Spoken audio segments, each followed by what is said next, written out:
कसं आहे मार्केटमध्ये तुम्ही ऐकलेलं असते सॉफ्टवेअरला 30-40 हजार लागते, ऐकलेलं असते सॉफ्टवेअरला लय पैसे लागते, किंवा तुमच्या आजूबाजूचे मित्र असतील दुकान असतील त्यांना सांगते ते महाग असते सॉफ्टवेअर, 1 लाख रुपये लागतात तुम्हाला, ते तुम्ही ऐकलेलं असते ते. त्याच्यामुळे तुमच्या डोक्यात पहिलं तर 50% तुमचा विचार खतम होते, सॉफ्टवेअर घ्यायचंच नाही आपल्याला, पैसे लय लागतात. दुसऱ्यांदा त्यांना सांगते कुठं तर मार्केटमध्ये कोण तर पकडते कुणाला तर घेऊन जाते, सगळ्या मार्केटमध्ये होत राहते, पण तिथे राहिलेला 50% विसरून जाते, करायचंच नाही म्हणते माणूस, सॉफ्टवेअर करायचं नाही.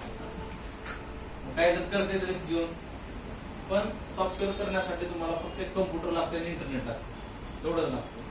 आणि अनलॉक आणि युएमटी बघितलं प्राइस किती आहे तुम्ही, दोन्हीपैकी एक जरी घेतो तरी काम होतं आमचं. म्हणजे एक 5,000 रुपये तुमच्या डोंगलला पकडा सॉफ्टवेअरला, आणि दुसरे कम्प्युटर आपल्याला मिनिमम किती रुपये चालत, मिनिमम तुम्हाला 10,000 रुपये चालत, मॅक्झिमम तुम्ही किती घेऊ शकता. त्याच्यावर ऑलरेडी स्क्रीन आहे त्यांना 10,000 रुपये 8,000 रुपये, किंवा स्क्रीन सेट 10,000 रुपयाला सेकंड हँड कम्प्युटर लॅपटॉप भेटेल तुम्हाला. आता त्याची रिक्वायरमेंट काय काय असलं पाहिजे, ओएस कुठले असले पाहिजे, किंवा त्यामध्ये हार्ड डिस्क किती असली पाहिजे, सगळ्या गोष्टी आपण बघू जाऊ. तर पहिलं तर आपल्याला काय लागेल, एक कम्प्युटर लागेल म्हणजे पीसी, किंवा एक तर लॅपटॉप लागेल.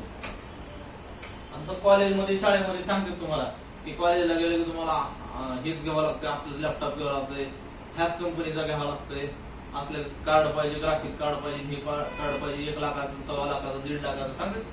इंजिनिअरिंगला हे गेल्यावर तर जाऊन मी त्याच्यातले घ्यायला घेऊ शकतील त्यावर पैसा द्यायला, पण तेवढं वर्ष शिकले त्यांनी, पण त्या लॅपटॉपचा काहीच उपयोग नाही, गेम खेळत बसते त्याला, पिक्चर बघत बसते. तर आपल्याला तेवढं काही महागाच घ्यायची गरज नाही, तरी आपल्याला याच्यावर कमवायचे, आपल्याला त्यांच्यासारखं काही हे करत बसायचं नाही, तरी घेऊन आलो तसं आपण थोडे पैसे घालून चांगले घ्यायचं. आता फयाजनं घेतलं मागे, त्याला 18,000 रुपये लागले, मिनिमम तुम्ही 10,000 घेऊ शकता किंवा 20,000 पर्यंत घेऊ शकता. सेकंड हँड मध्ये तुम्हाला डेल, त्यानंतर HP, त्याच्यानंतर कुठली कंपनी आसूसची वगैरे, लिनिओ, याच्यामध्ये जास्त पीसी मध्ये लिनिओ, तर हे मार्केटमध्ये सेकंड हँड आहे. तर तुम्हाला हे आडवा पीसी येते, छोटा पीसी येते, किंवा काही उभे पण पीसी असतात, त्यामध्ये तुम्ही ते पीसी जे आहेत ते ब्रँडेड असतात, कंपनीमध्ये युज केले, मोठे मोठे जे IT कंपनीवाले असते ना त्याच्यात युज केलेले कम्प्युटर असते. आणि एक कम्प्युटर नाही म्हणत 30,000 40,000 कम्प्युटर असते, ते कम्प्युटर नवीन तुम्ही घेऊ शकत नाही. आणि ते कम्प्युटरची लाईफ त्याने 1-2 वर्ष 3 वर्ष असं वापरलेले असते, आणि नंतर त्यांना अपडेट करायचं असते, किंवा काही बँकावाला कंपनीवाला ते बंधनकारकच आहे की तेवढ्या दिवसांनी ते बदलावंच लागेल त्यांना, ते चलल नाही चलल किंवा फ्रेश जरी असेल तरी बदलावंच लागते, नियमात असतात त्यांचा. जर भविष्यात काही प्रॉब्लेम येत असेल, जी सिस्टीम एका कम्प्युटरमुळे बंद होत असेल पूर्ण, तर तेवढं नुकसान 1 दिवसाचं मोठं नुकसान असतं त्यांचं. त्याच्यामुळे काय करतात तिने लॉट काढत असतात, दर वर्षाला 2 वर्षाला 3 वर्षाला, आणि ते लॉट जे आहेत मोठे मोठे कम्प्युटरवाले लॉट घेतात, कॉन्ट्रॅक्ट असते त्यांच्यासोबत, मोठ्या कंपनीवाल्यासोबत, IT कंपनीवाल्यासोबत. भंगार जरी असेल त्यांचं तर भंगारवाल्यासोबत देखील कॉन्ट्रॅक्ट असते, लाईट वाल्याचं लाईट फिटिंगचं त्यांचं कॉन्ट्रॅक्ट असतं, प्रत्येक गोष्टीचं कॉन्ट्रॅक्ट असतं त्यांचं. ते कॉन्ट्रॅक्टर काय करते, ते सगळे बल्कमध्ये एकदाच घेते, जर 100, 200, 300 कम्प्युटर असते, त्यांनी ते कम्प्युटर जे आहे कम्प्युटर त्यांना, आणि ते कम्प्युटर जे आहे hard disk, without hard disk विकते ते, कारण ते हार्ड डिस्क दुसऱ्या पीसीला नवीन पीसी घेतली चलते, आणि डाटा त्यांचा असतो त्याच्यामध्ये कंपनीचा, त्याच्यामध्ये हार्ड डिस्क देते त्याच्यासोबत नाही देत, हार्ड डिस्क देत नाही आणि रॅम पण देत नाही, आणि SSD, आता SSD सगळ्याला माहिती आहे, तर ते काही देत नाही. त्याने उचललेलं असते ते बल्कमध्ये, आणि त्यांना लयत ते कम्प्युटर पडलेला असते 5,000 रुपयाला.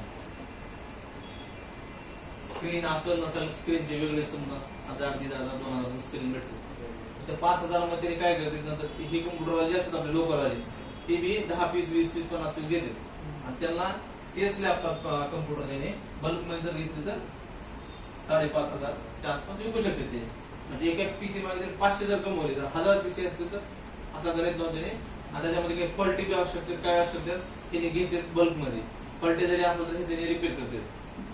हे काय करतात आपल्याला त्याच्यामध्ये सांगतात आपल्याला 4GB RAM, 8GB RAM, 1TB hard disk किंवा SSD. आता आपल्याला काय करायचं त्याच्यामध्ये, एकतर विंडोज 10 लागते किंवा 10 Pro, विंडोज 11 बी टाकलं तर चालतंय, पण विंडोज 10 मिनिमम. त्यानंतर आपल्याला रॅम लागते कमीत कमी 4 GB, SSD लागते आपल्याला 128 GB. त्याच्यानंतर आपल्याला हार्ड डिस्क लागते आपल्याला कमीत कमी 500 GB. जर एवढं सांगितलं तुम्हाला तर रॅम भेटते तुमची 1000-1200 रुपयाला, SSD भेटते 1000-1200 रुपयाला, पुन्हा हार्ड डिस्क पण भेटते तुमचे 1000-1500 रुपये. इथं आपले 3-4 हजार वाढले म्हणजे तुमचे ऍड करते त्याने 3-4 हजार मध्ये, म्हणजे 10,000 रुपयाला मिनिमम तुम्हाला कम्प्युटर देऊ शकते. त्याच्यामध्ये जनरेशन असल्या i5 किंवा i3, i5 सेकंड जनरेशन किंवा third generation, fourth generation, 6th generation. तर जे फयाजने घेतला होता 6th जनरेशन आणि i5 त्याचं कॉन्फिगरेशन सांगतो तुम्हाला. 8 GB रॅम,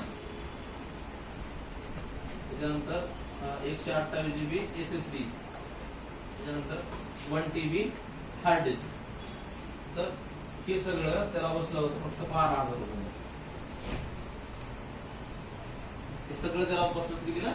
12,000ला. त्याच्यामध्ये त्यानं पुन्हा काय केला, 4,000ची स्क्रीन घेतला, कीबोर्ड माऊस घेतला आपलं ह्याचं ब्लूटूथचं, त्यामुळे 17-18,000 रुपये त्याला लागले. तर बघा एवढं भारी घेऊन किती पैसे लागले त्याला? 12,000 रुपये. स्क्रीन सेट म्हणलं तर 16,000 रुपये. तर तुम्ही स्क्रीन त्याच्यामध्ये सेकंड हँड घेतलो, स्क्रीन तुम्हाला 1,500 पासून भेटते, 1,500-2,000 पासून. तर जर तुम्ही हे एवढं लेटेस्ट जर नाही घेतलो तर हे कमीत कमी आपल्याला i3 चालते, सेकंड जनरेशन चालते, तर तुमचं मिनिमम किती मध्ये बसते मग? 10,000च्या आत बी बसू शकतो. जर नवीन घ्यायचं म्हणलं तर 30-40,000, 50,000 पुरत नाही. हे जर घ्यायचं म्हणलं असं ब्रँडेड घ्यायचं म्हणलं तर असेंबल करून घेतलो तर 20,000 मध्ये बसतं तुम्हाला, 20-15च्या आसपास बसतं. तर यामध्ये सेकंड जनरेशन, फोर्थ जनरेशन, 6, 5, 9 कुठे गेले तर माहित नाही आपल्याला. 6 पर्यंत ऐकलं सेकंड हँड. प्रत्येक जनरेशन ती 1 लाखाच्या आसपास असते कम्प्युटर, लॅपटॉप. जनरेशन मध्ये काय बदल होते? अपडेट काय हार्डवेअर ते सगळं बदलतंय? हार्डवेअर बदलत, सगळं प्रोसेसर बदलते, त्यानंतर रॅम होते तेच असं. रॅम वेगवेगळे असतात, जुन्या रॅम चालणार नाही आपल्याला. रॅम चेंज करता येते, अपडेट करता येते, किंवा त्याला आपल्याला कमी जास्त किती करता येते. पण रॅम पेक्षा सगळ्यात जास्त काम असतं आपल्या SSD चा. जे आपली OS असते विंडोज 10 त्या SSD ला मारायला असते, आणि 500 GB जी असते ती आपल्याला एक्सटर्नल यूज साठी. त्याच्यामध्ये आपण एवढं कम्प्युटर घ्यायचंय. आणि त्याच्यामध्ये नॉर्मल जे सॉफ्टवेअर असतात आपले, जसं की मोबाईल घेतले आपण त्याच्यामध्ये टाकतो, व्हॉट्सअप, फेसबुक, इंस्टाग्राम टाकतो, तसं ह्या कम्प्युटरमध्ये तुम्हाला विंडोवर असलं पाहिजे, त्याच्यानंतर 7 झिप असलं पाहिजे, त्याच्यानंतर TeamViewer असलं पाहिजे, त्याच्यानंतर END असलं पाहिजे, त्याच्यानंतर काही डाउनलोडिंगचे काही सॉफ्टवेअर असते तुमचे, फ्री डाउनलोडर किंवा फास्ट डाउनलोडर असं काही तुम्हाला घ्यायचे असतं तर घेऊ शकता. तर हे विंडोवर काय काम करते, एखादी जर फाईल आपण डाउनलोड केली तर ते रॉ फाईल असते, त्याला एक्स्ट्रॅक्ट करावं लागतं आपल्याला. तर ह्या 2 सॉफ्टवेअर मधून करता येईल आपल्याला. लॅपटॉप करून सॉफ्टवेअर कसं काम करते. त्याच्यानंतर टीमवर END काय काम करते, तर समोरच्या कम्प्युटर आपल्याला जर ऑपरेट करायचं असतं किंवा ऑनलाईन मोबाईल आपल्याला करायचा आहे, तर समोरचं काय म्हणते, TeamViewer द्या किंवा अल्ट्रा व्ह्यूवर म्हणून असते, अल्ट्रा व्ह्यूवर किंवा मग END असते. ते आपल्याकडे डाउनलोड करून त्यातलं युजर नेम आणि पासवर्ड असते मध्ये. ते ID पासवर्ड दिलं की समोरचं त्याच्या PC मध्ये टाकलं की आपल्याकडे ओपन होते, आपलं कम्प्युटर त्याच्याकडे ओपन होतं. किंवा समजा एखाद्याला बोर्निओ कोणाला घ्यायचं नसेल, बोर्निओ आहे एकाकडे, ह्यानं युजर ID पासवर्ड दिला कशाचा, END चा किंवा अल्ट्रा ह्याचा, तर त्याने तिथं बसून ह्याचं बोर्निओ वापरू शकते. बोर्निओची ऑफर म्हणून ऑफर ऑलरेडी आहे, ग्रुप मध्ये टाकलं होतं काल. 5 तारखेपर्यंत आहे ऑफर, 15 महिन्याची स्कीम आहे, 3 महिने फ्री आहे. किती असेल ऑफर? 3 महिने फ्री असेल, पैसे द्यायचे फ्री नसेल 3 महिने. तर TeamViewer, अल्ट्रा बेसिक आपल्याला काय लागतील मध्ये ऍप्लिकेशन लागतील आपल्याला. तर हे सगळं झाल्यानंतर बघा ही रिक्वायरमेंट आपली पहिलं कम्प्युटरची आहे. त्याच्यानंतर आपल्याला सॉफ्टवेअर साठी काय लागतं नंतर मग आपले जीबी काय आपले हे आहेत काय सीपीयू आहेत मोबाईलचे किंवा मोबाईलच्या कंपन्या आहेत त्या मोबाईलचं आपल्याला काय लागतं त्याच्यात मोबाईल जर आपण कनेक्ट केला किंवा आपल्याकडे कम्प्युटर तर घेतला आपण आणि युट्यूबला बघितलो त्याने एक सॉफ्टवेअर दाखवले सॉफ्टवेअर बी डाउनलोड केलं त्याने फाईल दाखवले फाईल बी डाउनलोड केलं बरेच जणांनी करून बघितले असतील पण त्यानं जे केले आपल्याकडे होणे गेले होते का असं कशामुळे होत नाही तर आपण ज्यावेळेस मोबाईल कनेक्ट करतो पीसीला मोबाईल कनेक्ट केल्यानंतर त्या मोबाईलचे युएसबीचे ड्रायव्हर्स नसतात आपल्या मोबाईल मध्ये पीसी मध्ये तर मोबाईल कम्प्युटरला कनेक्ट करण्यासाठी युएसबीचे ड्रायव्हर्स असतात युएसबी ड्रायव्हर्स किती जणांना माहिती 1 2 3 कम्प्युटरला तुम्ही दुसरे काही जोडले का आतापर्यंत प्रिंटरचे ड्रायव्हर्स लागतात माहिती किंवा तुम्ही अजून काय जोडला असाल पुन्हा कटिंग मशीन हे वेगवेगळ्या मशीनी असेल त्याच्यासोबत सीडी येते किंवा वायफायचा डोंगर असेल त्याच्यासोबत एक सीडी येते कधी कधी किंवा कुठलेही काही तुम्हाला कम्प्युटरला जोडायचं म्हणलं तर त्यासोबत सीडी येते आणि आता गरज पण नाही गेली ती सीडी टाकून इन्स्टॉल करायची तर तुम्ही जर लावलं तर ऑटोमॅटिक इंटरनेट चालू असलं की त्याला काय करते युएसबी ड्रायव्हर्स घेते आणि ऑटोमॅटिक त्याला इन्स्टॉल करते किंवा कंपनी एक तुम्हाला वेबसाईट सांगते तिथे जायचं असतं त्याचं एक ऍप्लिकेशन डाउनलोड करायचं असतं काही एखादी जर वस्तू घेतली तुम्ही जर प्रिंटर घेतली किंवा कुठला कव्हरची मशीन घेतली किंवा एक्स कुठलीही मशीन असेल त्या साईडवर जाऊन तुम्ही जेव्हा ते ऍप्लिकेशन डाउनलोड करतात त्यावेळेस ते ऑटोमॅटिक काय होते युएसबी ड्रायव्हर इन्स्टॉल होते पण आपल्या कम्प्युटरमध्ये जसं की आपण मोबाईल लावलो सॉफ्टवेअर साठी तर त्याचे ऑटोमॅटिक ड्रायव्हर्स घेत नाही तर आपण जर मोबाईल लावलो तर मोबाईल फक्त चार्जिंग होते कम्प्युटर सॉफ्टवेअर लावलो तर फक्त वाचते कनेक्ट झालेलं पण ऑटोमॅटिक चार्जिंग होते किंवा आपण ऑन कंडिशन मध्ये लावलो बघा असं ऑन मध्ये जरी लावलं मोबाईल तुमचं एमटीपी नावाचं एक ऑप्शन ओपन होते एमटीपी पण जोपर्यंत तुम्ही लॉक काढत नाही किंवा पॅटर्न लॉक काढत नाही आणि त्याला अलाउज ऑप्शन देत नाही तोपर्यंत तुमचा डाटा देखील ट्रान्सफर होत नाही बरोबर त्या प्रोसेस साठी तुम्हाला कम्प्युटरमध्ये ड्रायव्हर्सची गरज असते का सध्याच्या पीसीला सध्याचे विंडोज 10 वगैरे आहेत आपले त्याला गरज नाही जुने जे विंडोज पीसी होते माहिती आहे विंडोज 7 पर्यंत किंवा विंडोज 7 ला गरज नव्हती विंडोज एक्सपी होतं माहिती आहे विंडोज एक्सपी त्या विंडोज एक्सपी मध्ये ही देखील ड्रायव्हर्स आपल्याला मॅन्युअली टाकायला लागायचं सॅमसंग युएसबी ड्रायव्हर्स किंवा सॅमसंग पीसी सूट त्याच्यानंतर नोकिया पीसी सूट असे पहिले टाकावं लागायचे पण आता त्या मोबाईलला तुम्ही ऑन मोबाईलला डायरेक्ट जोडलं तरी डायरेक्ट ओपन होतं आपलं कम्प्युटरला कारण ते ऑटोमॅटिक त्याने घेते पण जे आपले सॉफ्टवेअर साठी येणारे काय येणारे आपले जे युएसबी ड्रायव्हर्स आहेत युएसबी ड्रायव्हर्स आहेत हे तुमचं कम्प्युटर ऑटोमॅटिक घेत नाही तर ह्याच्यासाठी काय करावं आपल्याला जीबी काय आपले सीपीयू आहे आपले सीपीयू नाव सांगा एमटीके कॉलकॉम एसपीडी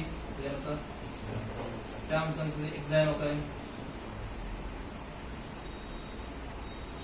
सॅमसंग का एक्झायनोस त्यानंतर आपले मोटोचे वेगळे मोबाईल असतील किंवा आसूसचे वेगळे मोबाईल असतील काही ह्याच्यामध्ये मोठो आसूस मध्ये भी सीपीयू सॅमसंग जोडला जातं त्यानंतर आपले काही आयफोन असतील तर जे आपले सीपीयू असतील किंवा काही कंपनी वगैरे असतील तर त्यांचे काय भेटतात आपल्याला युएसबी ड्रायव्हर्स युएसबी ड्रायव्हर्स आपल्याला काय करावं होते एक डाउनलोड करावं लागतं पहिलं डाउनलोड केल्यानंतर मग त्याला विनरर मध्ये एक्सट्रॅक्ट करावं लागते काही जर डायरेक्ट सेटअप दिले असतील तर डायरेक्ट सेटअप मारता येईल आपल्याला किंवा काही झिप फाईल आलेल्या असतात आपल्याला त्या झिप फाईल आपल्याला एक्सट्रॅक्ट करून इन्स्टॉल करावं लागतं आता ते सगळं आपण प्रॅक्टिकली बघायचंय फक्त समजून घ्यायचं तर त्यासाठी आपल्याला पहिलं माहिती पाहिजे की सीपीयू कुठले त्याच्यानंतर त्याला ड्रायव्हर्स कुठले लागते कुठले ड्रायव्हर्स कधी घेते त्यानंतर बघा MTK Qualcomm SPD Samsung Moto Asus झाला आयफोन साठी आपल्याला आयट्यून डाउनलोड करावं लागते आयफोन साठी आयट्यून डाउनलोड त्यानंतर एमटीके कॉलकॉम एसपीडी त्याच्यामध्ये अजून एक येते MTK Qualcomm Qcom MTK Qcom drivers Unisoc SPD मध्ये एसपीडी ला दुसरं नाव आहे युनिसो त्याच्यानंतर काही एडीबी ड्रायव्हर्स असतात. एडीबी ड्रायव्हर्स त्याचं नाव असते मिनिमल एडीबी ड्रायव्हर. तर हे जे फास्ट फूड मध्ये मोबाईल कनेक्ट होतात आपले, तर त्याला काय लागतंय एडीबी नावाचे ड्रायव्हर्स लागते. त्याच्यानंतर एमटीके मध्ये पण एमटीके चे 2-3 प्रकारचे ड्रायव्हर्स आहेत.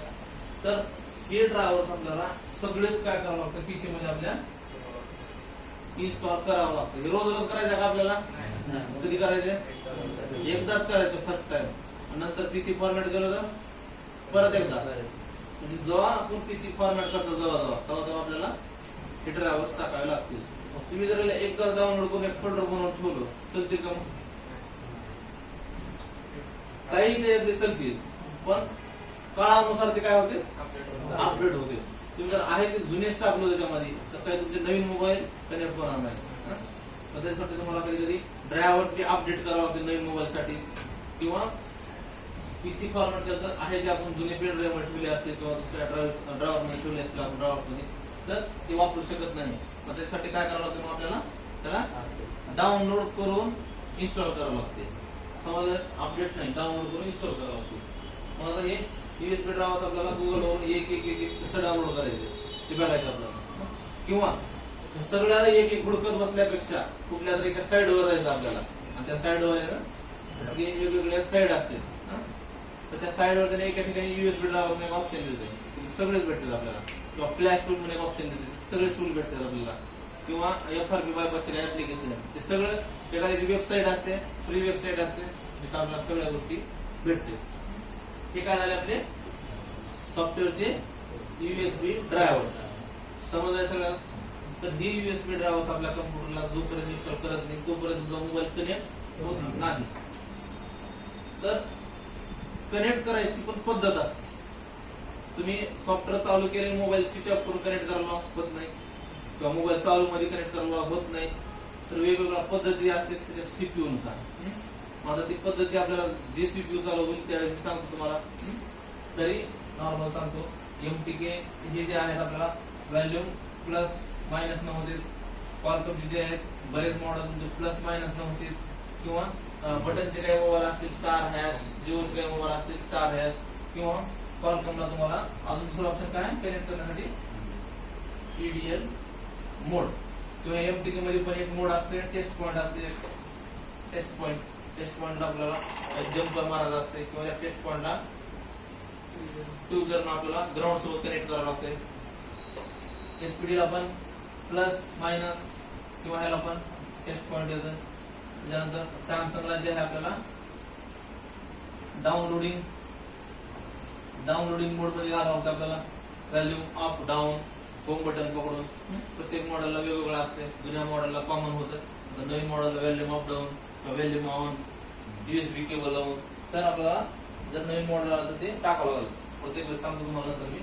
त्याच्यानंतर मोटोचे जे आहेत काही एमटीकेचे क्वालकॉमचे असतील, काही एसपीडीचे पण असू शकते, आसूसचे पण असू शकते. पण ह्यांना जास्त बरेच तर फास्ट बूट मोड मध्ये फ्लॅश होते बरेच मोबाईल. फास्ट बूट मोड किंवा एमटीके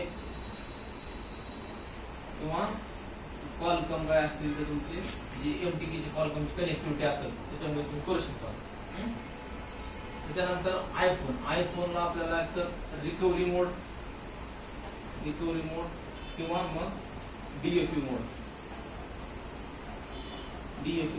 तर ह्या मोड मध्ये आपल्याला त्याला फ्लॅशिंग करावं लागतं. आयफोनला आपण हार्ड रिसेट करू शकत नाही किंवा बायपास करू शकत नाही.